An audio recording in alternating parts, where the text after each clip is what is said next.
जय हिंद दोस्तों। Class today के डिजिटल प्लेटफॉर्म पे आप सभी लोगों का स्वागत है, इस उम्मीद के साथ कि आप सभी लोग स्वस्थ होंगे, मस्त होंगे, बहुत ही अच्छे से अध्ययन कर रहे होंगे। ठीक है, लास्ट क्लास में हमने दो डेमो देख रखा है ऑलरेडी।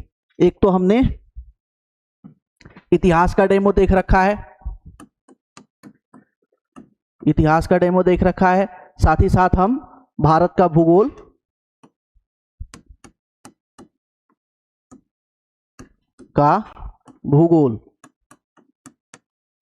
भूगोल इसके बारे में प्रॉपर हमने डेमो देख रखा है। ठीक है, ओके।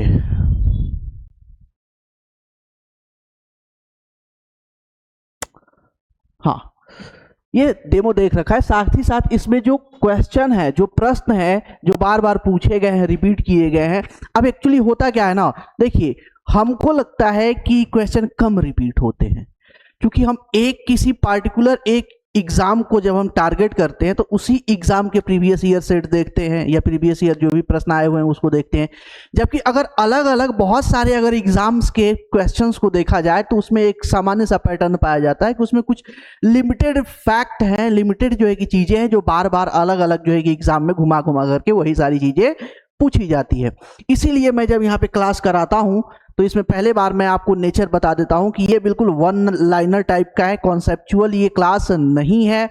इसका टारगेट जो है कि सिर्फ वो लोग हैं जो एग्जाम के लिए सीरियस हैं। जो लोग सीरियस नहीं है उनके लिए ये हंसी मजाक वाला क्लास नहीं है, ये सिर्फ एग्जाम ओरिएंटेड क्लास है। इसमें line to line, fact to fact बिल्कुल बात होती है, जो सीधे सीधे या तो एग्जाम में आपसे पूछा जाता है या पूछा गया है, सिर्फ उसकी हम सीधे सीधे बात करते हैं।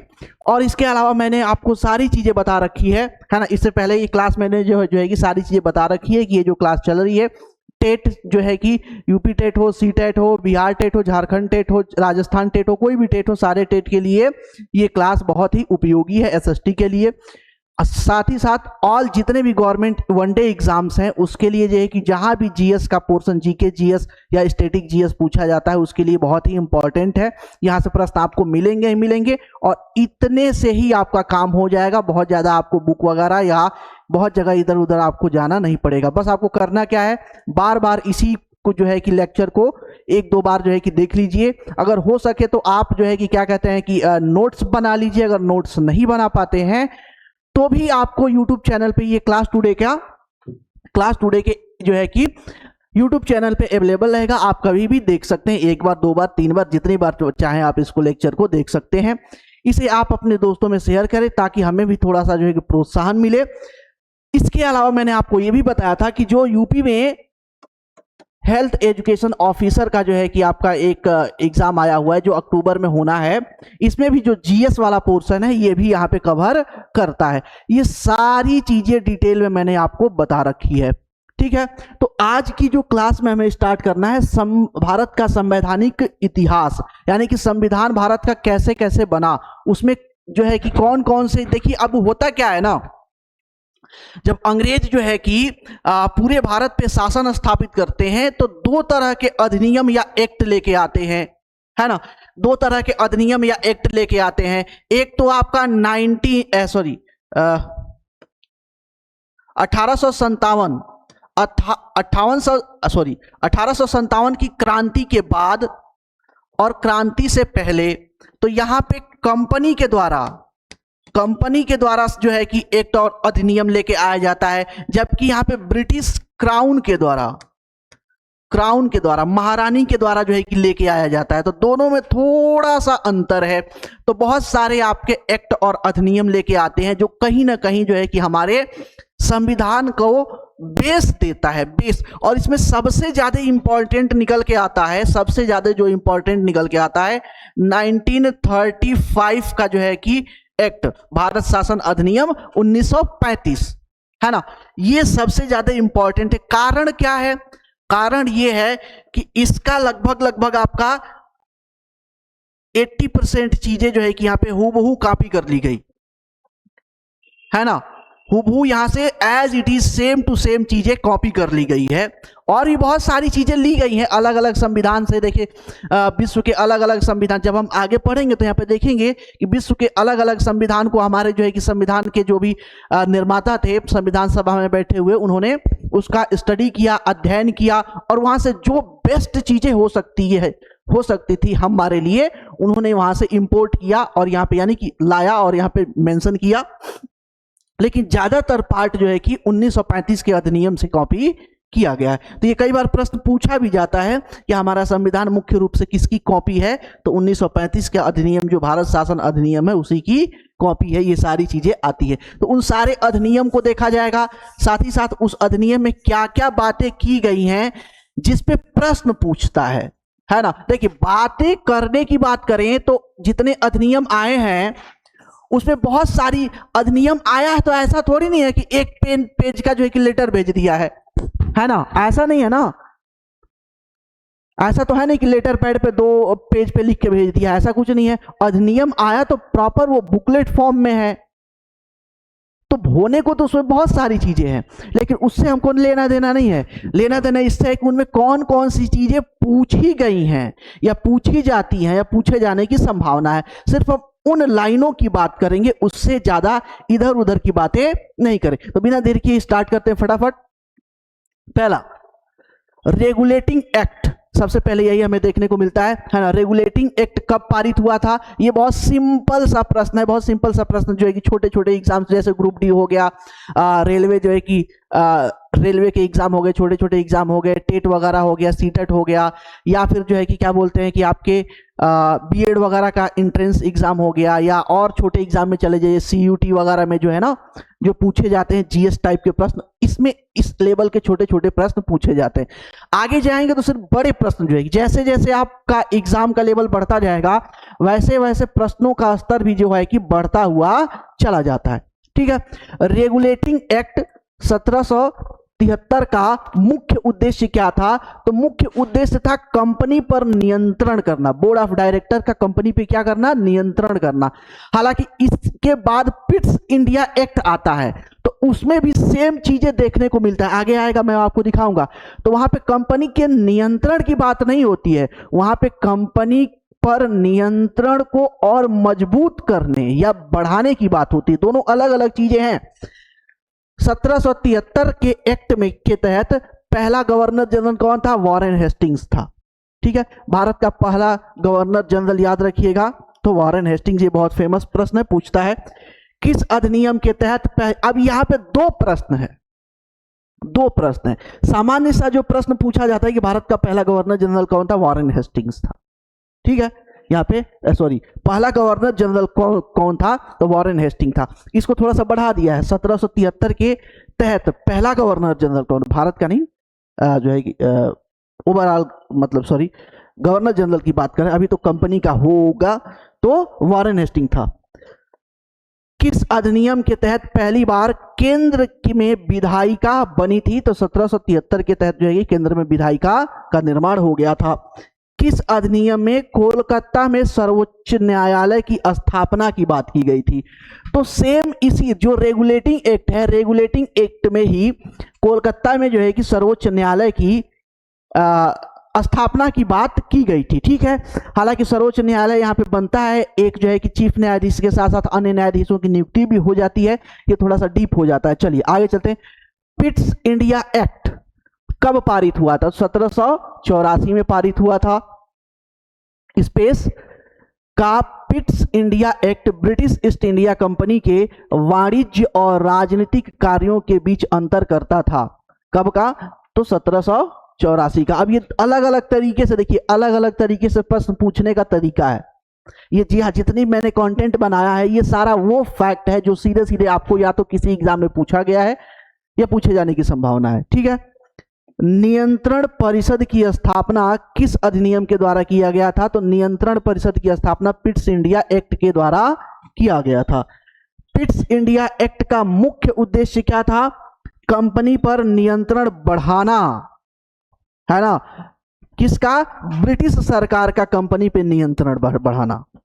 अब ये देखिए, ये प्रश्न 2 बार पूछा गया है, और 2 बार पूछा गया है तो दोनों में जो ऑप्शन है उसमें थोड़ा थोड़ा जो है कि चेंज है। कंपनी पर नियंत्रण बढ़ाना किसका? ब्रिटिश सरकार का। अब यहाँ पे लॉजिक लगाना पड़ेगा, जबकि यहाँ पे सीधे यहाँ पे दे रखा है ऑप्शन में कि ब्रिटिश सरकार का नियंत्रण बढ़ाना। ठीक है, इतनी बात आपको क्लियर हो गई होगी। चलिए आगे चलते हैं। प्रश्न नहीं, आगे। चार्टर एक्ट 1813 का मुख्य प्रावधान क्या था? तो कंपनी का एकाधिकार समाप्त करना। कंपनी का एकाधिकार क्या करना? समाप्त करना। अब हो क्या गया था कि इससे पहले तो ब्रिटिश ईस्ट इंडिया कंपनी जो थी वो सबसे ज्यादा पावरफुल थी, है ना, पावरफुल थी। तो चाइना वगैरह से चाय का जो है कि आपका निर्यात होता था, चीन से व्यापार होता था, और भी कुछ चीजों का, जो मसालों का व्यापार होता था। कई चीजों में कंपनी का एकाधिकार था। यूरोप के लोगों ने कहा कि भैया ये एकाधिकार को क्या करो, समाप्त करो, ताकि और लोगों को चांस मिले। तो यही काम यहाँ पे किया जाता है कि कंपनी के एकाधिकार को क्या किया जाता है? समाप्त कर दिया जाता है चार्टर एक्ट 1813 के द्वारा, जिसमें मुख्य रूप से चीन के साथ चाय का व्यापार शामिल था। इसके साथ साथ ईसाई मिशनरियों को भारत में कार्य करने की अनुमति किस अधिनियम के द्वारा दिया गया? तो चार्टर एक्ट अधिनियम 1813। अब यहां पे देखिए, यूरोपीय लोग आ गए, वो किस रिलीजियन को फॉलो करते हैं? तो ईसाई रिलीजियन को फॉलो करते हैं। उनका फेथ क्या? ईसाई है। तो अब कहीं ना कहीं जब ट्रेड चालू हो गया, सारी चीजें यहां पे जो है कि एक तरीके से प्रभुत्व में आ गए, लोग पावर में आ गए, है ना, प्रभुत्व जमा लिए, अपना पैर जमा लिए। तब इन्होंने अपना जो है कि दूसरा स्टांस जो है रखा कि हम क्या करें, हम भारत के लोगों को कल्चरली, सांस्कृतिक रूप पे प्रभाव डालें, ताकि हमें जोर जबरदस्ती या पावर इनको दिखाना न पड़े। देखिए, अब जबरदस्ती किसी को अपना गुलाम बनाना अलग चीज है, उसको मारना पड़ेगा, काटना पड़ेगा, है ना, उसको डराना पड़ेगा, धमकाना पड़ेगा, अपने नैतिकता के खिलाफ जाना पड़ेगा। लेकिन अगर किसी को मानसिक रूप से गुलाम बना लिए, तो मानसिक रूप से जब गुलाम बना लिए तो इतनी समस्या यहां पे नहीं आएगी। ठीक है, तो यहीं पे जो है कि ये ईसाई मिशनरियों को यहां पे परमिशन दी गई, ताकि आप जो यूरोपीय कल्चर, जो वेस्टर्न कल्चर है, उसका प्रभाव कहीं ना कहीं भारतीय लोगों पे पड़े, जिससे मानसिकता में बदलाव आए और भारतीय और यूरोपीय लोगों में जो प्रशासनिक कार्य उसमें टकराव की स्थिति कम हो सके।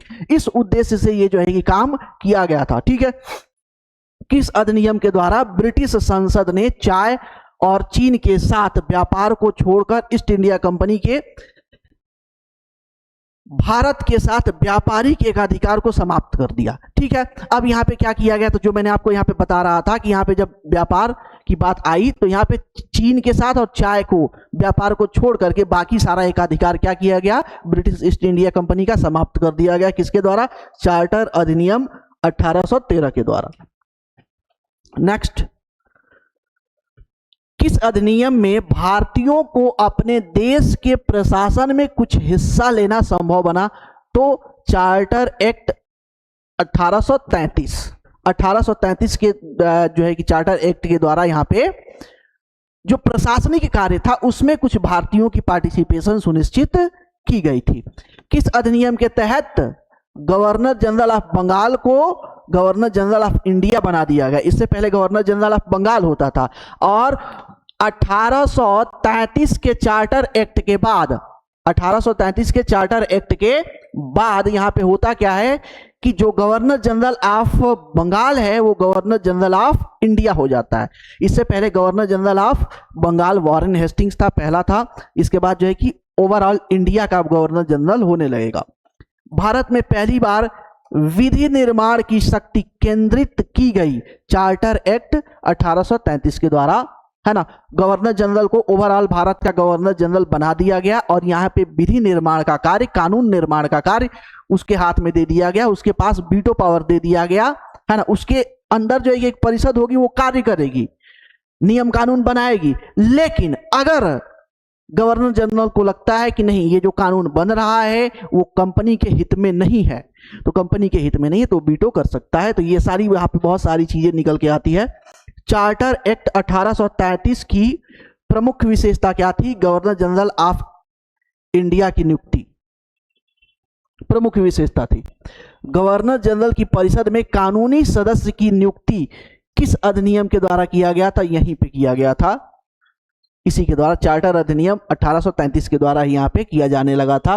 परिषद में जो है कि विधि निर्माण जो होता था परिषद द्वारा किया जाता था, और यहाँ पे जो है कि 1833 के द्वारा यहाँ पे विधि का एक जो है कि रिप्रेजेंटेटिव यहाँ पे शामिल कर दिया गया। चार्टर एक्ट 1853 का मुख्य प्रावधान क्या था? सिविल सेवा। सिविल सेवा की बात यहाँ पे की गई थी, है ना। एक चीज याद रखिए, एक चीज और याद रखिएगा, थोड़ा सा एक चीज और याद रखिएगा, यहीं पे जो ये चार्टर एक्ट आया था ना, 1853 का चार्टर एक्ट आया था, यहीं पे जो प्रावधान किया गया था ब्रिटिश क्राउन के द्वारा, या कह लीजिए कि ब्रिटिश सरकार के द्वारा या कंपनी के द्वारा जो भी प्रावधान किया गया था, उसमें एक झलक मिलती थी जिसमें कहीं ना कहीं ये इंडिकेट कर दिया गया था, मेंशन कर दिया गया था कि अब कभी भी भारत में ब्रिटिश कंपनी का साम्राज्य समाप्त करके पूरी बागडोर ब्रिटिश क्राउन के हाथ में लिया जा सकता है। यहां पे जो है कि ये क्लियर हो गया था, ठीक है। अब सिर्फ एक क्राउन को या वहां के सरकार को सिर्फ एक बहाना चाहिए था, जो 1857 की क्रांति ने जो बहाना दे दिया, और बहाना देने के बाद जस्ट इसके बाद देखते हैं तो 1858 का अधिनियम आता है, और उसके बाद पूरा का पूरा शासन कंपनी के हाथ से निकल करके ब्रिटिश क्राउन के हाथ में चला जाता है। वह कौन सा अधिनियम था जिसने भारत में सत्ता ब्रिटिश ईस्ट इंडिया कंपनी के ब्रिटिश क्राउन में स्थानांतरित की थी? अब ये सेम चीजें आ गई, अभी मैंने बता रखा था, है ना। यहीं पे सेम चीजें मैंने कोशिश की है कि क्रोनोलॉजी जो घटित हुई घटनाएं हैं उसकी क्रोनोलॉजी प्रॉपर लगभग मेंटेन रहे, लेकिन फिर भी बहुत जगह जो है कि ऑर्डर सही नहीं है, बट ठीक है, धीरे धीरे जो है कि काम होता रहेगा, वो ऑर्डर सही होता रहेगा, है ना।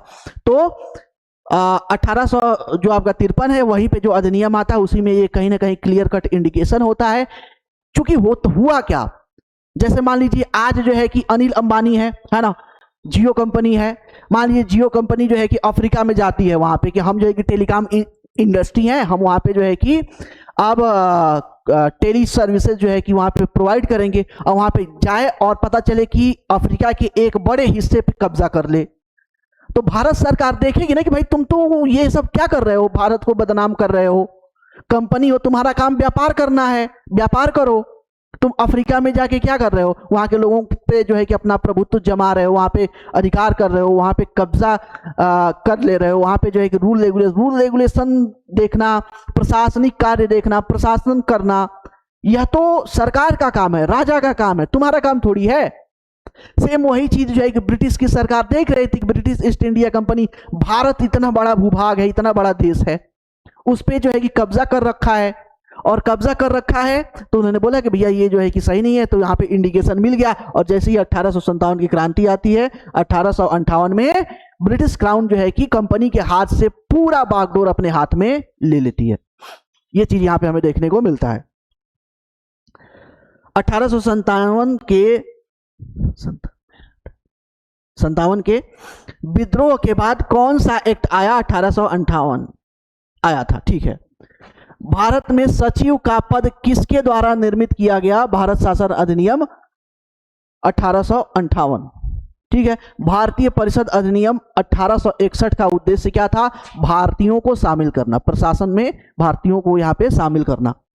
किस अधिनियम के अंतर्गत भारतीय विधान परिषद को बजट पर बहस करने की शक्ति? देखो अब यहां पे देखते हैं ना कि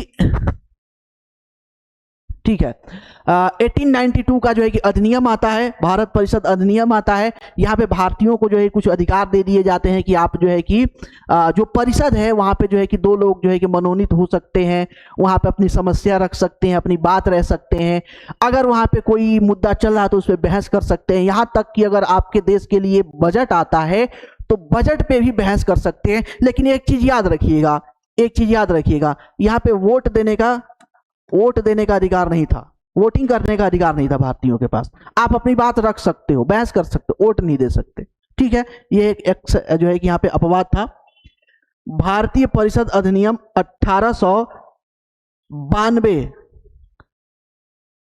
का मुख्य प्रावधान भागीदारी बढ़ाना था, भारतीयों का भागीदारी सुनिश्चित करना था, बढ़ाने के बजाय भागीदारी सुनिश्चित करना, ये था। भारत में द्वैत शासन अधिनियम जो है कि द्वैत शासन अधिनियम ड्यूल गवर्नमेंट किस अधिनियम से शुरू हुआ था? तो ये 1919 से शुरू हुआ था, है ना। लेकिन 1919 से प्रांत लेवल पर हुआ था, प्रांत लेवल पे, केंद्रीय लेवल पे नहीं हुआ था।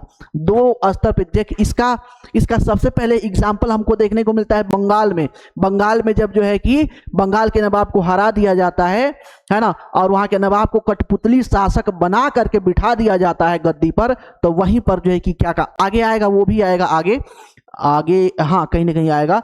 तो वहां की जो है कि बहुत सारी जो प्रशासनिक कार्य हैं, है ना, प्रशासनिक कार्य है, प्रशासन करने का काम राजा को दे दिया, टैक्स वसूलने का काम पुलिस का काम, और जो कुछ काम था वो जो है कि जो कंपनी थी अपने हाथ में ले ली। तो यहीं पे एक प्रोटोटाइप हमें देख दिया जो है कि देखने को मिल जाता है ना, डायरकी का।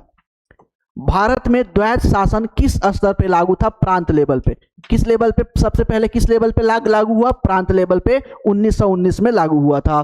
भारत का पहला गवर्नर जनरल कौन था? तो Lord William Bentinck, Lord William Bentinck थे। ठीक है। 1858 के अधिनियम के बाद भारत का शासन किसके हाथों में चला गया? ब्रिटिश क्राउन के हाथों में चला गया। भारत परिषद अधिनियम 1909 को किस नाम से जाना जाता है? मार्ले मिंटो सुधार के नाम से। ये छोटे छोटे प्रश्न जो पूछे जाते हैं, मार्ले मिंटो सुधार। किस अधिनियम को मार्ले मिंटो सुधार के रूप में भी जाना जाता है? भारत परिषद अधिनियम 1909 को। 1909 एक्ट का मुख्य प्रावधान क्या था? तो यहां पे पृथक निर्वाचन मंडल की बात कर दी गई थी। किसकी बात की गई थी? पृथक निर्वाचन मंडल, है ना, मुस्लिमों के लिए अलग निर्वाचन। यही वो टाइम है, यही वो टाइम है जहां पे फूट डालो और राज करो की नीति, राज करो की नीति अंग्रेजों की खुल के सामने आने लगती है। भारत में दो जो है कि समुदाय वर्ग विशेष के लोग जो है कि मेजॉरिटी में थे, एक तो मुस्लिम कम्युनिटी, दूसरा जो है कि हिंदू कम्युनिटी, और दोनों को इन्होंने सेपरेट करके लड़ाने का काम यहीं से शुरू कर दिया। आज जो है कि भारत में सांप्रदायिक घटनाएं होती है, तनाव की स्थिति बन जाती है। पाकिस्तान बार बार ट्राई, अब उस समय जो ब्रिटिश ने ट्राई किया था ना, वही आज पाकिस्तान ट्राई करता है, क्योंकि वो ब्रिटिशर्स का चेला है, वेस्टर्न कंट्री का जो है कि क्या वो रिप्रेजेंटेटिव है, उन्हीं के जो है कि गोले में जाके शामिल है।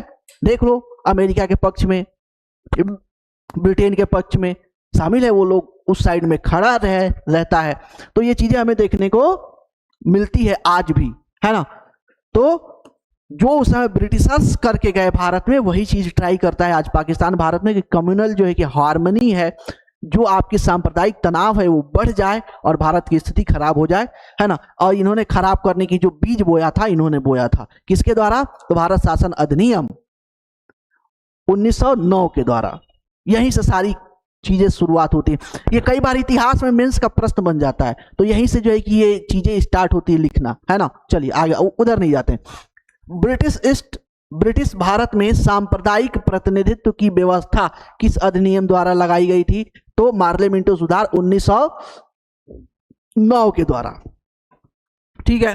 किस भारत सरकार अधिनियम के तहत पहली बार विधायिका में कुछ निर्वाचित प्रतिनिधियों को मंजूरी दी गई थी? तो भारत शासन अधिनियम 1909 के द्वारा निर्वाचित सदस्यों को कुछ चांस दिया गया था। भारत में पहली बार पृथक निर्वाचन की शुरुआत कब की गई थी? तो भारत सरकार अधिनियम 1909 के द्वारा। भारत शासन अधिनियम 1919 के अंतर्गत विधायिका का अंतिम निर्वाचन किस वर्ष में किया गया था? तो किस वर्ष में? 2 वर्ष में किया गया था, 1926 में, 1945 में, 2 बार निर्वाचन किया गया था, है ना, इस अधिनियम के आधार पर। ठीक है। भारत शासन अधिनियम 1919 के अंतर्गत विधायिका में अंतिम निर्वाचन किस वर्ष किया गया था? तो अंतिम निर्वाचन देखा जाए ना, तो देखिए 2 वर्ष किया गया था, तो अंतिम निर्वाचन कब किया गया था? 1945 में किया गया था। इससे पहला निर्वाचन कब? देखिए, जब अंतिम पूछा है तो पहला भी पूछ सकता है। पहला निर्वाचन कब हुआ है? 1926 में। 2 ही निर्वाचन हुए हैं, 1926 और 1945। ठीक है। चलिए, 1919 के अधिनियम को किस नाम से जाना जाता है? मॉन्टेस्क्यू चेम्सफोर्ड सुधार के नाम से जाना जाता है। किस अधिनियम को मॉन्टेस्क्यू चेम्सफोर्ड सुधार के नाम से जाना जाता है? तो भारत शासन अधिनियम 1919 को जो है कि मॉन्टेस्क्यू चेम्सफोर्ड सुधार के नाम से जाना जाता है। अब हुआ क्या, यहाँ पे जो है ना, यहाँ पे थोड़ी सी स्टोरी है, थोड़ा सा मैं एक लाइन बता देता हूं, ज्यादा नहीं। जो इसी टाइम जो है कि मुस्लिम लीग का जन्म हुआ था, इसी टाइम जो है कि मुस्लिम लीग का जन्म हुआ था। मुस्लिम लीग जो है कि चूंकि ब्रिटिशर्स के प्रोत्साहन पे जो है कि ये बनी थी, और यहीं पे जो है कि वह जो जिन्ना साहब हैं वो अपना जो है कि प्रपोजल लेके आते हैं ब्रिटिशर्स के पास और कहते हैं कि हमें पृथक निर्वाचन मंडल चाहिए, हमें जो है कि एक आरक्षण चाहिए। यहाँ पे 2-3 बातें कही जाती है और उसी चीज को ब्रिटिशर्स मान लेते हैं और उसी चीज को आपको भारत शासन अधिनियम 1919 में शामिल कर दिया जाता है सुधार में, और मॉन्टेस्क्यू चेम्सफोर्ड सुधार यहाँ पे आ जाता है। ठीक है, आगे चलते हैं। भारतीय सिविल सेवा के लिए एक अलग परीक्षा का प्रावधान किया गया था जो भारत में होनी थी भारत शासन अधिनियम 1919 के द्वारा। ठीक है, भारतीय सिविल सेवा में भारतीयों को प्रतिशत यूरोपियों से अधिक था। देखिए एक टाइम आया जैसे सिविल सर्विस में जो है कि भर्ती किया गया, तो उन्होंने जो है कि प्रावधान बनाया कि भारतीयों को भी इसमें शामिल किया जाएगा। तो जब भारतीयों को भी शामिल किया जाएगा बात आ गई, तो एक टाइम आया कि इसमें भारतीय बहुत धड़ल्ले से भर्ती होने लगे, तो फिर उन्होंने एज कम कर दी, जो 21 साल थी वो 18 साल कर दिया, तो और एज क्या कम कर दी। लेकिन इसके बावजूद भी 1941 आते आते स्थिति ये हो गई कि जब सिविल सर्विस का एग्जामिनेशन होता था, कंबाइंड एग्जाम होता था जिसमें यूरोपीय भी शामिल होते थे, भारतीय भी शामिल होते थे, तो इस सर्विस में जो भारतीय हैं, भारतीयों की प्रतिशत संख्या यूरोपियों की तुलना में अधिक होने लगी। वही बात यहां पे पूछा जा रहा है 1941 तक आते आते। भारतीय विधान पालिका प्रथम बार द्विसदनी बनाई गई थी 1919 के भारत शासन अधिनियम द्वारा। 1919 एक्ट की मुख्य विशेषता क्या थी? द्वैत शासन, प्रांतों की कार्यकारी सरकार में द्वैत शासन यहां पे बात की गई थी। भारतीय इतिहास के संबंध में द्वैत शासन डायरकी का सिद्धांत किसे निर्दिष्ट करता है? प्रांतों में प्रत्यायोजित विषयों को 2 वर्गों में बांटना। अब ये थोड़ा सा अगर समझना चाहते हैं तो थोड़ा सा मैंने आपको एक चीज बता दिया था कि जैसे बंगाल के नवाब को हराया गया, तो बंगाल के नवाब को हराने के बाद जो ब्रिटिश कंपनी थी उन्होंने क्या किया, जो राजा का काम था, राजा को पूरी पावर न देकर के डमी एक जो है कि राजा बिठाया अपने पसंद का गद्दी पे, और उन्होंने उसके पावर को सेपरेट कर दिया, अलग कर दिया। उसे सिर्फ प्रशासनिक कार्य दे दिया, कर वसूलने का कार्य अपने पास रखा, पुलिस प्रशासन अपने पास रखा, पुलिस का जो है कि पुलिस की जो टोली थी अपने साथ रख लिया, और जो आपका प्रशासनिक कार्य था अपने पास रख लिया। तो राजा क्या बन गया? डम्मी, कोई उसके मतलब ही नहीं है। सेम वैसे ही जो है कि ये जो है कि द्वैत शासन का प्रोटोटाइप है। इसी प्रकार से ब्रिटिश ईस्ट इंडिया कंपनी जो है कि कामों को बंटवारा कर दी 2 भागों में प्रांत स्तर पे, इसी को कहा जाता है द्वैत शासन, और कुछ नहीं है। ठीक है, चलिए। भारत सरकार अधिनियम 1919 में प्रांतीय सरकार के कार्य आरक्षित रिजर्व विषयों के अंतर्गत आते थे। अब देखिए यहाँ पे जो है कि यही बात आ गई ना, जब वहां पे क्या बोलते हैं कि जब बंगाल में एक तरीके से प्रोटोटाइप जो है कि द्वैत शासन लागू हुआ, तो वहां पे न्याय प्रशासन किसके पास था? अंग्रेजों के पास था। भू राजस्व यानी कर वसूली किसके पास था? अंग्रेजों के पास था। और पुलिस प्रशासन अंग्रेजों के पास था। राजा के पास क्या था? बस हम राजा हैं, प्रशासन कर रहे हैं, बस यही था, और कुछ नहीं था। ठीक है। भारत सरकार अधिनियम 1919 में प्रांतीय सरकार के कार्य आरक्षित और विषयों के अंतर्गत बांटे गए थे। किसके? तो आंतरिक या हस्तांतरित जो है कि विषय 2 भागों में बांट दिए गए थे। ठीक है। अब थोड़ा सा जो है कि मैं आपको कोर्स के बारे में बता दूं। अभी जो है कि हमारे क्लास टुडे के चैनल पे देखेंगे तो इस एकेडमी के द्वारा आपको बच्चों को भविष्य संवारने के लिए गाइडेंस के साथ साथ ऑफलाइन ऑनलाइन दोनों आप देखेंगे। तो क्लास 8 से जो है कि आपको बच्चों को ट्यूशन वगैरह, स्कूलिंग वगैरह सारी चीज़ें जितनी भी एकेडमिक एजुकेशन है उसकी प्रॉपर व्यवस्था है। इसके अलावा देखें अलीगढ़ मुस्लिम यूनिवर्सिटी BHU हो गया, जामिया मिलिया इस्लामिया हो गया, जितने भी सेंट्रल यूनिवर्सिटी हैं जो CEUET होता है, सेंट्रल यूनिवर्सिटी एलिजिबिलिटी टेस्ट, उसमें जो एग्जाम होता है उसके लिए भी प्रिपरेशन कराया जाता है। साथ ही साथ CTET के अलावा, टेट के अलावा जितने भी टेट के साथ साथ या समकक्ष जितने एग्जाम है सबके लिए ये क्लास क्या है, सफिशिएंट है, इससे ज़्यादा आपको करने की ज़रूरत नहीं है। ऑल गवर्नमेंट एग्जाम, सभी प्रकार के गवर्नमेंट एग्जाम के लिए आपको ये संस्था द्वारा जो भी कंटेंट प्रोवाइड किया जा रहा है सफिशिएंट है, इससे ज़्यादा आपको कहीं जाने की ज़रूरत नहीं है। इसके लिए आप जो है कि हमारी संस्था से जो है कांटेक्ट कर सकते हैं, या आप चाहें तो प्ले स्टोर से क्लास टुडे ऐप जो है कि वहां से इंस्टॉल करेंगे तो वहां पे बहुत सारी जानकारी आपको ऑलरेडी कांटेक्ट का डिटेल के साथ साथ मिल जाएंगी। इसके अलावा देखा जाए तो अगर कांटेक्ट करना चाहते हैं तो 9142414118 और 42, एक तो नंबर ये है और दूसरा नंबर है 9560926652। इस पे कांटेक्ट करके बात कर सकते हैं या इंक्वायरी कर सकते हैं। ठीक है, आगे चलते हैं। नेक्स्ट, किस अधिनियम द्वारा 120 सदस्यों वाले चैम्बर ऑफ प्रिंसेस की व्यवस्था की गई थी? तो 1919 के अधिनियम द्वारा ही 120 सदस्यों वाले चैम्बर ऑफ प्रिंसेस की व्यवस्था की गई थी प्रशासन के लिए। भारत शासन अधिनियम 1935 की मुख्य विशेषता क्या थी? संघीय ढांचा, यहाँ पे फेडरल स्ट्रक्चर की बात कर दी गई थी। भारत की फेडरल स्ट्रक्चर के बारे में यहाँ पे बात कर दी गई थी। ठीक है,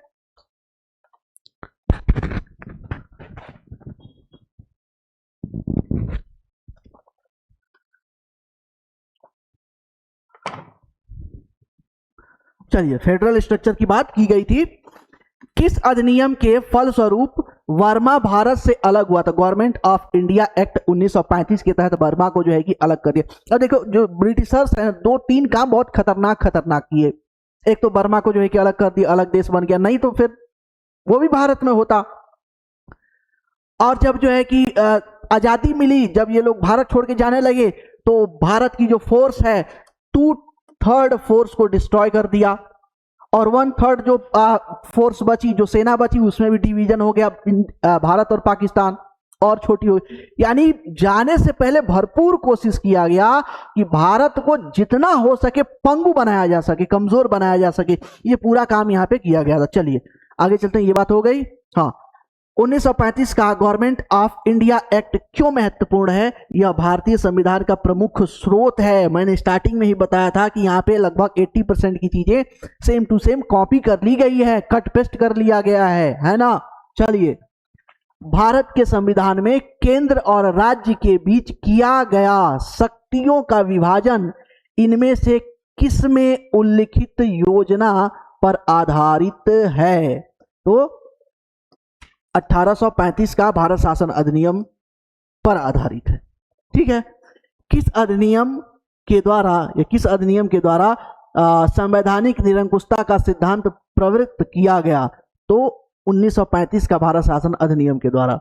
राष्ट्रपति की अध्यादेश निर्गत करने की शक्ति कहां पे हमें देखने को मिलती है? भारत शासन अधिनियम 1935, यहीं से इसको भी कट पेस्ट किया गया। भारत में संघीय व्यवस्था की शुरुआत किस अधिनियम से हुई? तो 1935 के। अखिल भारतीय महासंघ स्थापित करने का प्रावधान शामिल किया गया था भारत शासन अधिनियम 1935, फेडरल स्ट्रक्चर की बात। ठीक है, भारत शासन अधिनियम 1935 के तहत प्रस्तावित संघीय प्रणाली, भारत एक क्या होगा? संघ होगा। फेडरल स्ट्रक्चर यहाँ पे बात कर दी गई थी। बार बार इस चीज को मैं बता रहा हूं कि मतलब ये हो गया, यहाँ पे वो कोर चीजें हैं, इसको छोड़ करके आगे आप नहीं बढ़ सकते। ठीक है, भारत में प्रांतीय स्वायत्तता किस अधिनियम से शुरू हुई? तो प्रांतीय स्वायत्तता भी आज आपका 1935 का जो अधिनियम था उसके द्वारा शुरू की गई थी। किस अधिनियम ने भारत में प्रांतीय स्वायत्तता लागू की? सेम चीजें हैं, थोड़ा सा अलग अलग पूछा गया है, डबल आ गया है यहाँ पे। 1935 के अधिनियम में कितनी सूचियां थी? 3 सूचियां थी। अखिल भारतीय महासंघ स्थापित करने का प्रावधान शामिल था भारत सरकार अधिनियम 1935 में। किस अधिनियम में केंद्र में द्वैत शासन प्रणाली की स्थापना की? तो केंद्र में द्वैत शासन प्रणाली किसके द्वारा? भारत शासन अधिनियम 1935 के द्वारा। एक संघीय व्यवस्था और केंद्र में द्वैत शासन भारत में लागू किया गया था 1935 के अधिनियम द्वारा। संघीय प्रणाली का पहला प्रयास भारत सरकार अधिनियम 1935 के द्वारा किया गया था। सेम चीजें यहाँ पे है। प्रांतीय स्वायत्तता शुरू करने के लिए भारत में ब्रिटिश सरकार, सेम चीजें हैं, थोड़ा सा लैंग्वेज इधर उधर है ना। प्रांतीय स्वायत्तता शुरू करने के लिए भारत की ब्रिटिश सरकार द्वारा कौन सा अधिनियम पारित किया गया था? तो 1935 का भारत शासन अधिनियम। भारत शासन अधिनियम 1935 द्वारा स्थापित संघ की अवशिष्ट शक्तियां किसके पास थी? तो गवर्नर जनरल के पास। देखिए आज अवशिष्ट शक्तियां किसके पास है? आज अवशिष्ट शक्तियां किसके पास है? केंद्र के पास है, केंद्र सरकार के पास है। और उस समय जो है कि किसके पास थी? तो गवर्नर के पास थी। ठीक है, चलिए आगे। स्पेस में विधानमंडल में महिलाओं के लिए आरक्षित स्थान का प्रावधान किया गया। तो 1935 के गवर्नमेंट ऑफ इंडिया एक्ट में जो है कि महिला आरक्षण जो है कि दे दिया गया था। हालांकि ज्यादा सीट नहीं दिया गया था, लेकिन हाँ नाम मात्र के लिए दे दिया गया था। प्रश्न पूछता है, और प्रश्न पूछता है तो हमको भी जानना पड़ता है।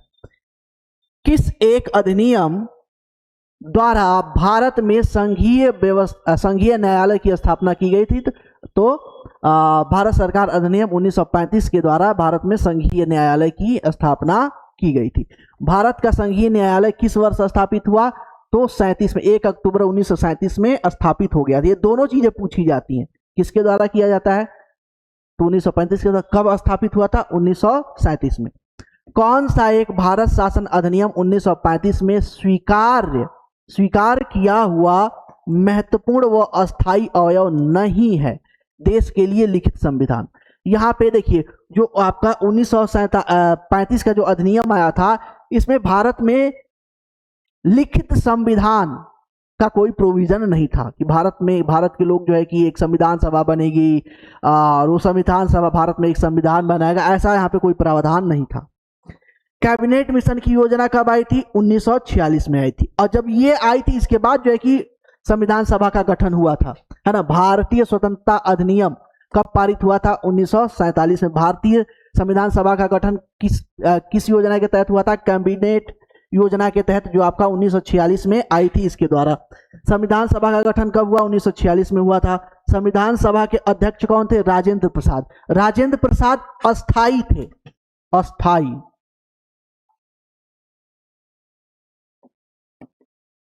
अस्थाई थे, जबकि सच्चिदानंद सिंह जो है कि अस्थाई थे। इस चीज को भी ध्यान रखिएगा। संविधान सभा का अध्यक्ष, ठीक है। उद्देश्य प्रस्ताव किसने जो है कि प्रस्तुत किया था? 1946 में नेहरू, पंडित नेहरू ने किया था। भारत में पहला गवर्नर जनरल कौन था? वारेन हेस्टिंग्स था। यह सिद्धांत कि स्वतंत्र भारत के लिए नए संविधान को तैयार करना मुख्यतः खुद स्वयं भारतीयों की जिम्मेवारी होनी चाहिए, पहली बार निम्नलिखित में से किस एक में स्वीकार किया गया था? तो लिनलिथगो अगस्त प्रस्ताव जो आया था, अगस्त प्रस्ताव में कहा गया था कि हाँ, हम इस बात को मानते हैं कि भारतीयों को अपने बारे में नियम कानून बनाने का अधिकार होना चाहिए और उन्हें उनके द्वारा एक कानून की किताब या कह लीजिए कि संविधान का निर्माण होना चाहिए। इससे पहले तो ये भंगस मारते थे, बोलते थे बड़ी बड़ी बातें, तुमको क्या पता है, तुम कहाँ पढ़े लिखे हो, जंगली आदमी, सपेरों का देश, है ना, तुम जो है तुमको पता ही नहीं है कुछ, कैसे तुम नियम कानून बनाओगे, कैसे शासन प्रशासन करोगे, तुमको हम सिखा रहे हैं, तमाम सारी बातें यहाँ पे होती थी। चलिए आगे चलते हैं। स्पेस यूनाइटेड किंगडम की संसद का एक अधिनियम है जिसमें 1947 में ब्रिटिश भारत को भारत और पाकिस्तान के 2 नए स्वतंत्र उपनिवेशों में विभाजित किया गया था। भारत स्वतंत्रता अधिनियम, ठीक है। चलिए, संविधान कब अपनाया गया था? तो संविधान अपनाया गया था 26 नवंबर 1949 को। इसी दिन संविधान बन के तैयार होता है और इसी दिन तत्काल प्रभाव से कुछ जो मुख्य रूप से नागरिकता से संबंधित जो प्रावधान थे वो तत्काल प्रभाव से लागू हो जाते हैं। तो इसीलिए अगर ये पूछे कि कब अपनाया गया था, है ना, कब अपनाया गया था, तो 26 नवंबर 1949 को अपना लिया गया था। लागू आंशिक रूप से हुआ था, है ना, लागू आंशिक रूप से हुआ था। भारतीय संविधान कब लागू हुआ था पूर्ण रूप से? तो 26 जनवरी 1950 को पूर्ण रूप से लागू हो गया था। प्रारूप समिति के अध्यक्ष कौन थे? डॉक्टर भीमराव अंबेडकर थे। संविधान सभा में कुल कितने सदस्य थे? 389। ठीक है, आगे संघीय प्रणाली किससे ली गई है? कनाडा से ली गई है। मौलिक अधिकार यूएसए से लिया गया है। DPSP directive principle of state policy, राज्य के नीति निर्देशक तत्व किससे लिए गए हैं? आयरलैंड से लिए गए हैं। संसदीय व्यवस्था या मंत्री परिषदीय व्यवस्था या कैबिनेट व्यवस्था किसके द्वारा लिया गया है? तो यूके के द्वारा लिया गया है। आपातकालीन प्रावधान या उपबंध कहां से लिया गया है? जर्मनी के द्वारा लिया गया है। राष्ट्रपति का चुनाव आयरलैंड से लिया गया है। संविधान का संरक्षण सुप्रीम कोर्ट है। संघ सूची में कुल कितने विषय हैं? तो लगभग जो है कि 97 है। ये मेरे को लग रहा है कि अपडेट में थोड़ा सा नहीं किया हूं, एक बार अपडेट करना पड़ेगा। समवर्ती सूची में कितने हैं? 92 हैं। राज्य सूची में कितने हैं? 66 है। एक बार चेक कर लीजिएगा, नहीं तो मैं चेक करके बता दूंगा थोड़ा सा, है ना। नागरिकता प्रावधान किसमें है? तो भाग 2 में है। ठीक है, मौलिक अधिकार भाग 3 में है। नीति के निर्देशक तत्व तो भाग 4 में है ना। मूल कर्तव्य किसमें है? भाग 4A में है। संविधान संशोधन अनुच्छेद 368। प्रथम संशोधन कब हुआ था? 1951 में हो गया था। 42वां संविधान संशोधन मिनी संविधान किसे बोला जाता है? 42वां संविधान संशोधन को बोला जाता है। 44वां संविधान संशोधन आपातकाल संशोधन यहां पे हुआ था। भारत गणराज्य कब बना? 1950 में। 26 जनवरी 1950 को जब भारत का संविधान पूर्ण रूप से लागू हो गया तो गणराज्य बन गया। राष्ट्रीय ध्वज कब अपनाया गया? 1947 को। राष्ट्रीय गान 1950 को। ठीक है, और सर्वोच्च न्यायालय की स्थापना 1950 को। इसी तरीके से यह सारा काम कंप्लीट हो गया। ठीक है, अब यहां पे बात करते हैं मास्टर फाउंडेशन कोर्स की। मास्टर फाउंडेशन कोर्स ये तो थोड़ा जो है कि वन लाइनर टाइप का एकदम एग्जाम ओरिएंटेड क्लास मैं आपके लिए चला रहा हूं। लेकिन अगर आप हमारा मास्टर फाउंडेशन क्लास ज्वाइन करते हैं जो जीके जीएस मैथ रीजनिंग के लिए प्रॉपर है, यहाँ पे हिंदी भी है, हिंदी भी है, इसके अलावा देखेंगे तो आपका सीडीपी भी है ना। इसके लिए अगर आप मास्टर क्लास जो है कि फाउंडेशन का क्लास जो है कि ज्वाइन करते हैं तो वो मैनुअली होगा। मैनुअली यानी कि बोर्ड पे लिख करके डिटेल में, बिल्कुल जैसे आपको इंटरटेन करते हुए क्लास पसंद है कि हंसाते हुए हंसी मजाक करते हुए थोड़ा सा, तो उस तरीके का जो है कि इंटरटेनमेंट क्लास जो है कि आपका मास्टर फाउंडेशन क्लास जो है कि है आराम से जो है कि चलेगा। लेकिन हाँ, अब इसमें यह है कि ये टाइम टेकिंग है ना, ये टाइम टेकिंग है। तो इसके लिए जो है कि आप संस्था से कांटेक्ट कर सकते हैं, यहाँ पे कॉल करके इंक्वायरी कीजिए और फटाफट एडमिशन ले लीजिए।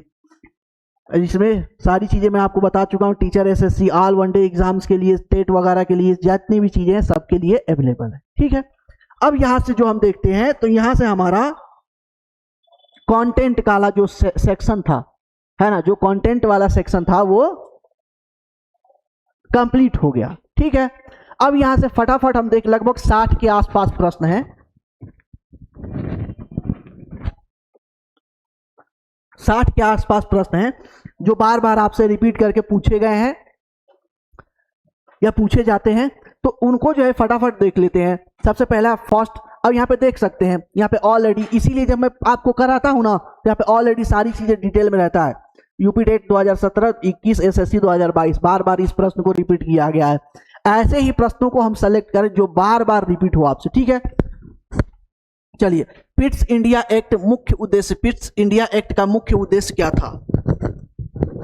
मुख्य उद्देश्य क्या था? व्यापार बढ़ाना, कंपनी पर नियंत्रण बढ़ाना और शिक्षा सुधार, कर प्रणाली। तो मैंने बताया था कि पिट्स इंडिया एक्ट का, देखिए, जो रेगुलेटिंग एक्ट था तो कंपनी पर नियंत्रण करना उद्देश्य था। पिट्स इंडिया एक्ट का क्या उद्देश्य था? नियंत्रण को मजबूत करना, नियंत्रण को बढ़ाना। ठीक है, चलिए आगे चलते हैं। नेक्स्ट, चार्टर एक्ट 1833 की मुख्य विशेषता क्या थी? ये भी जो 1-2-3 बार प्रश्न पूछा गया है। प्रांतीय स्वायत्तता, गवर्नर जनरल ऑफ इंडिया की नियुक्ति। तो यहाँ पे जो है कि क्या थी? गवर्नर जनरल ऑफ इंडिया की नियुक्ति। अभी हमने जो है कि इस चीज को देखा है, और अभी इस चीज को देखा है तो बहुत ज्यादा यहाँ पे एक्सप्लेनेशन की जरूरत नहीं है। अब ऐसा नहीं है कि इसमें हम बहुत ज्यादा एक्सप्लेन करें, क्योंकि अभी हम line by line, line to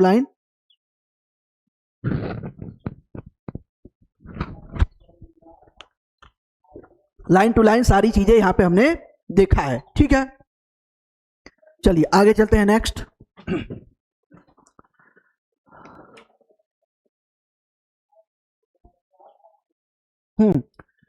Bharat शासन अधिनियम 1858 के तहत शासन किसके पास चला गया था? तो ब्रिटिश क्राउन के पास। ब्रिटिश क्राउन के पास। किसके पास चला गया था? ब्रिटिश क्राउन के पास। अभी मैंने बताया रेलवे ग्रुप डी 2018 में, यूपी टेट आपका 19 में, एसएससी 2020 में बार बार ये प्रश्न जो है कि आपसे पूछा गया। और भी बहुत, देखिए यहाँ पे कम ही लिखे हैं, लेकिन ये पूछे और भी बहुत सारे एग्जाम में गए हैं, है ना? ठीक है, मार्ले मिंटो सुधार किस वर्ष जो है कि लागू किया गया था? तो मार्ले मिंटो सुधार को देखते हैं तो ये 1909 में जो है कि हमें देखने को मिलता है। 1919 के अधिनियम की मुख्य विशेषता क्या थी? संघीय जो है कि व्यवस्था, द्वैत शासन, पूर्ण स्वतंत्रता, निर्वाचन। तो यहाँ पे जो है कि ये थी क्या? डायरची, द्वैत शासन की यहाँ पे बात की गई थी। अब देखिए, अब क्लास करने के बाद जो है ना, कंटेंट की पूरे क्लास अच्छे से देखने समझने के बाद ये जब क्वेश्चन पे आएंगे तो बहुत आसान लगने लगेगा, है ना? चलिए, 1935 के अधिनियम का सबसे महत्वपूर्ण प्रावधान क्या था? अब ये देखिए, एसएससी 2011 में, यूपीएससी प्रीलिम्स 2018 में, यूपी टेट जो है कि आपका 18, 19, 20, एसएससी सीजीएल 2019 में बार बार ये प्रश्न जो है कि पूछा गया। पूर्ण स्वराज, संघीय ढांचा, एकात्मक प्रशासन, शिक्षा में सुधार की बात की गई थी। तो यहाँ पे संघीय ढांचे की बात की गई है। किसकी बात की गई है? संघीय ढांचे की बात की गई है ना? फेडरल स्ट्रक्चर की बात की गई है। भारत में प्रांतीय स्वायत्तता किस अधिनियम से शुरू हुई थी? तो ये यूपीएससी प्रीलिम्स 2016 में, यूपी टेट 2020 में, झारखंड पीसीएस 2021 में, एसएससी 2022 में बार बार ये प्रश्न पूछा गया है। तो किसके द्वारा किया गया है? ये भारत प्रांतीय स्वायत्तता की बात की गई है। तो 1935 के द्वारा की गई है। ठीक है, चलिए आगे। कैबिनेट मिशन योजना कब आई थी? तो अभी हमने देखा कि कैबिनेट मिशन योजना कब आई थी? 1946 में। 2 बार पूछा गया है। चलिए, भारतीय स्वतंत्रता अधिनियम कब पारित हुआ था? भारतीय स्वतंत्रता अधिनियम 1947 में पारित हो गया था। 1947 में पारित हो गया था। भारत में द्वैत शासन किस स्तर पे लागू किया गया था? सबसे पहले तो यहाँ पे प्रांत स्तर पे लागू किया गया था। केंद्र स्तर पे बाद में लागू किया गया था। किस अधिनियम के तहत पहली बार केंद्र में विधायिका बनी थी? केंद्र में विधायिका बनी थी, किस अधिनियम के तहत बनी थी? तो इसके बारे में मैंने आपको बताया है। किसके तहत? 1773 के रेगुलेटिंग एक्ट के तहत ही विधायिका का निर्माण हो गया था। भारत में पहली बार पृथक निर्वाचन मंडल की शुरुआत कब हुई थी? तो पृथक निर्वाचन मंडल की शुरुआत 1909 का जो है कि अधिनियम के द्वारा यहाँ पे हमें देखने को मिलता है। एमपीपीसीएस, यूपी टेट दोनों में पूछा गया प्रश्न है। संविधान सभा का गठन किस योजना से हुआ? तो कैबिनेट योजना से हुआ। किसके तहत हुआ था? कैबिनेट योजना के तहत हो गया था। ठीक है, अभी हमने देखा इस चीज को। 1935 अधिनियम में कुल कितनी अनुसूचियां थी? 3। अभी हम ये देखिए, ये टेट में ना ये जो छोटे छोटे एग्जाम है, इसमें छोटे छोटे ऐसे ऐसे प्रश्न पूछ देते हैं जो जल्दी कहीं मिलता नहीं है ना? चलिए, रेगुलेटिंग एक्ट कब पारित हुआ था? 73 में। चलो, आसान है बहुत। पिट्स इंडिया एक्ट कब पारित हुआ था? 84 में, 1784 में। 1784। भारतीय परिषद अधिनियम 1909 को किस नाम से जाना जाता है? ये थोड़ा सा जो है कि अच्छा जो है कि है, तो किस नाम से जाना जाता है? मार्ले मिंटो सुधार। और 1909 को किससे जानते हैं? मॉन्टेस्क्यू चेम्सफोर्ड सुधार। वो भी आएगा कहीं होगा तो। भारत में पहली बार विधि निर्माण की शक्ति केंद्रित की गई थी तो 1833 एक्ट के द्वारा। 1919 के अधिनियम को किस नाम से जानते हैं? मॉन्टेस्क्यू चेम्सफोर्ड सुधार। चलो आगे। 20 भारत में पहला गवर्नर जनरल कौन था? Warren Hastings.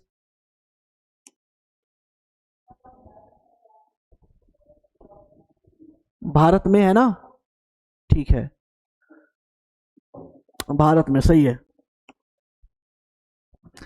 यह सिद्धांत कि स्वतंत्र भारत के लिए नए संविधान को तैयार करना मुख्यतः खुद भारतीयों की जिम्मेवारी होनी चाहिए। पहली बार किसके द्वारा? तो अभी हमने देखा लिनलिथगो अगस्त प्रस्ताव के द्वारा। लिनलिथगो अगस्त प्रस्ताव के द्वारा एनडीए में पूछा गया प्रश्न है ये। केंद्रीय विधानसभा का निम्नलिखित में से कौन सा निर्वाचन भारत शासन अधिनियम 1919 के तहत हुआ? भारत शासन अधिनियम। अब यहाँ पे दो प्रश्न है, यहाँ पे दो प्रश्न है। ये एक प्रश्न है और ये दूसरा प्रश्न है। ये एक प्रश्न है और ये एक दूसरा प्रश्न है। ठीक है ना? दो प्रश्न है। ठीक है। भारत शासन अधिनियम 1919 के अंतर्गत विधायिका का अंतिम निर्वाचन किस वर्ष हुआ था? तो इस तरीके से देखते हैं तो दो बार हुआ था, एक में हुआ था और एक जो है कि 1945 में हुआ था। तो अंतिम बार 1945 में हुआ था, जबकि ए और सी दो होना चाहिए, तो ए और सी देख लो, ऑप्शन नंबर सी करेक्ट हो जाएगा यहाँ पे। ठीक है, चलो अब इससे आपको पता चलना चाहिए, कि किस लेवल पर जो है कि काम हो रहा है। वैसे ही आप जो है कि जब डेमो देखेंगे ना, इतिहास का डेमो देखेंगे, तो इतिहास का जब डेमो देखेंगे तो वहां पे भी आपको ऐसे ही काम जो है कि हुआ दिखेगा।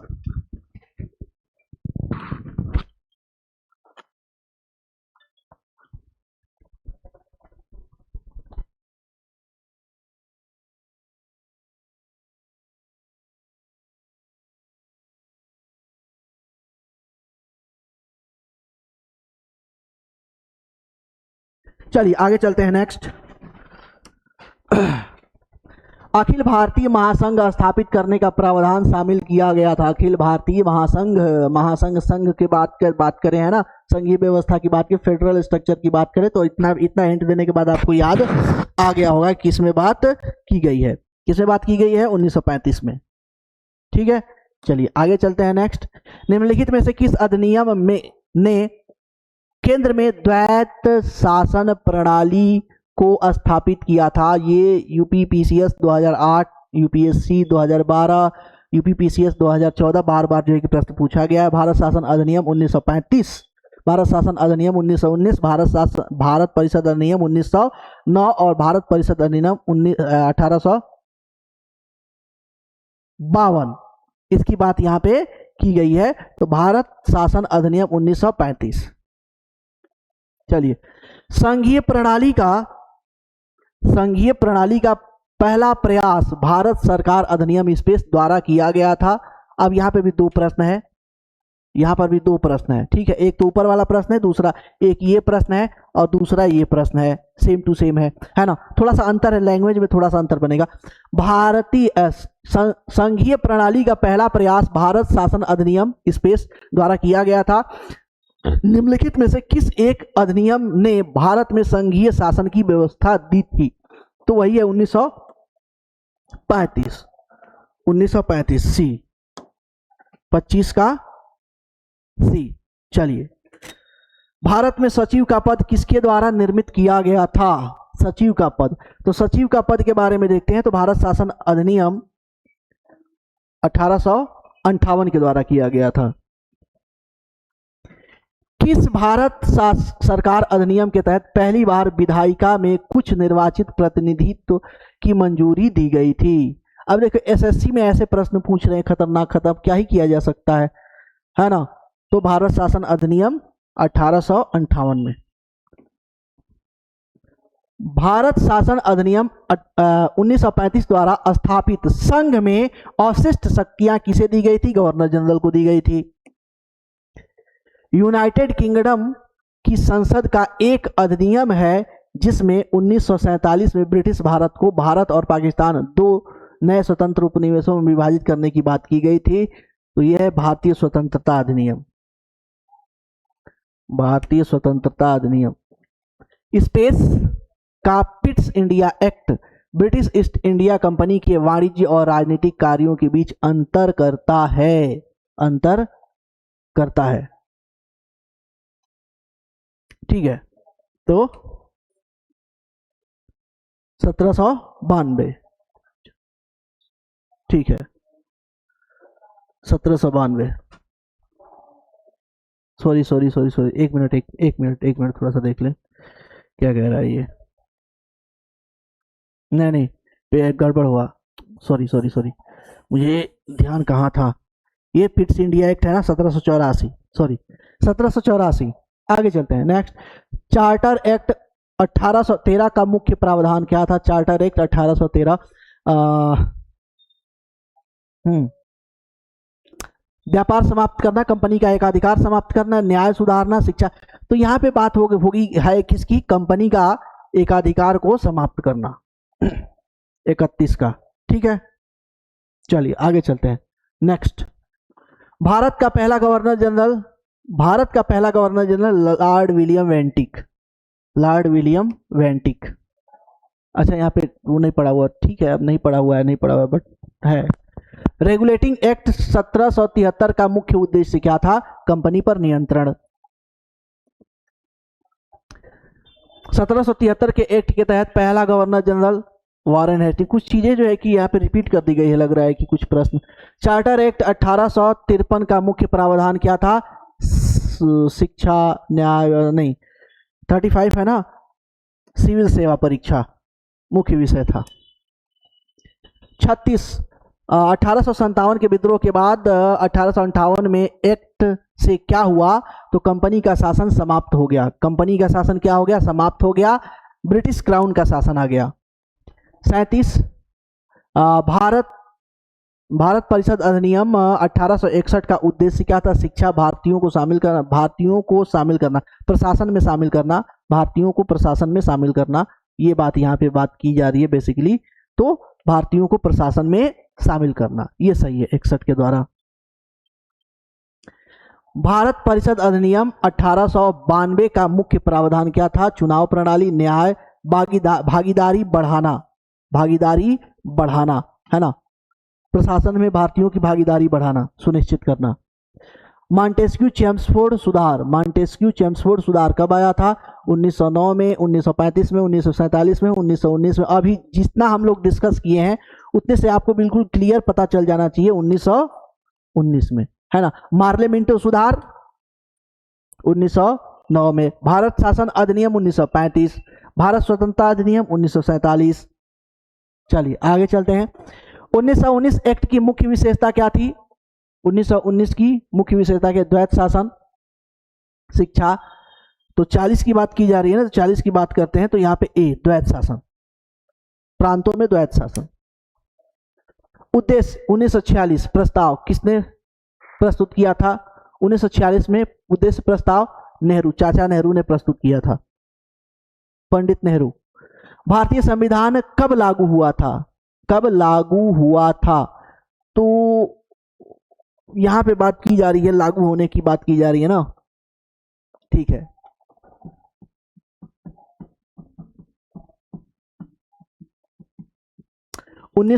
हाँ ठीक है, लागू होने की बात की जा रही है 26 जनवरी 1950 को, ठीक है। भारतीय संविधान कब अपनाया गया था, मतलब लागू नहीं हुआ था पूर्ण रूप से, अपनाया गया था। तो इसमें आप कह सकते हैं 26 जनवरी 1950, 26 जनवरी 1947, 26 नवंबर 1949, ठीक है, 26 जनवरी 1946। तो अपनाने की बात की गई, तो जैसे बना वैसे ही अपना लिया गया था, है ना। वैसे ही तुरंत प्रभाव से नागरिकता से संबंधित कुछ जो है ये कानून थे, तुरंत प्रभाव से लागू कर दिए गए थे। ब्रिटिश भारत में सांप्रदायिक प्रतिनिधित्व की व्यवस्था निम्नलिखित में से किस अधिनियम के द्वारा की गई थी? सांप्रदायिक, तो यहाँ पे मॉन्टेस्क्यू चेम्सफोर्ड सुधार 1919, पार्लियामेंटो सुधार 1909, है ना, 1900, यहीं पे इसको शामिल कर लिया गया था 1909 में। चलिए, निम्नलिखित में से किस एक अधिनियम द्वारा भारत में संघीय न्यायालय की स्थापना की बात की गई थी? संघीय न्यायालय की बात की गई, तो इसमें उपरोक्त में से कोई नहीं, ठीक है। चलिए भारत का संघीय न्यायालय निम्नलिखित में से किस वर्ष जो है कि स्थापित हुआ था? 37 में, है ना। अरे 1935 में बात की गई थी संघीय न्यायालय की व्यवस्था करने की, और 1937 में लागू कर दिया गया, बन गया था, ये मैंने आपको बताया था अभी, है ना। चलिए आगे चलते हैं। भारतीय इतिहास के संबंध में द्वैत शासन डायआर्ची सिद्धांत किससे निर्दिष्ट है?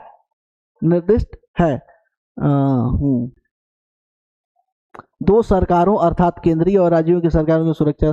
केंद्रीय विधानमंडल को 2 सदनों में विभाजित करना नहीं भैया, शक्तियों का बंटवारा है, शक्तियों का बंटवारा।